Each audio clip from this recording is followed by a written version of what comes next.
কখনো কি ভেবেছেন কিভাবে ৪৫০০ বছর আগের মানুষ এমন কিছু তৈরি করল যা আজকের প্রযুক্তি দিয়েও সম্ভব নয়? মিশরের মরুভূমিতে দাঁড়িয়ে থাকা এই পিরামিডগুলো শুধু পাথরের স্তূপ নয়, এগুলো এক জীবন্ত রহস্য।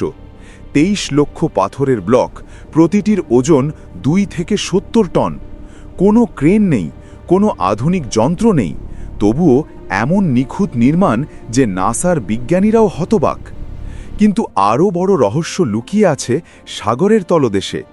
একটি লাশ যা ৩,০০০ বছর ধরে লোনা পানির নিচে পড়ে থেকেও পচেনি, আর সেই লাশের কাহিনী কোরআনে লেখা ছিল ১৪০০ বছর আগে, যখন কেউ জানতই না সেটা কোথায় আছে।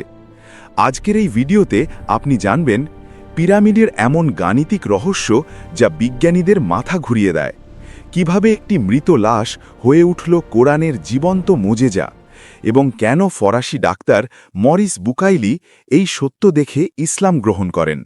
তো চলুন শুরু করা যাক এই অবিশ্বাস্য যাত্রা। যদি ফুল ভিডিও দেখতে চান, কমেন্ট বক্সে লিংক দেওয়া আছে।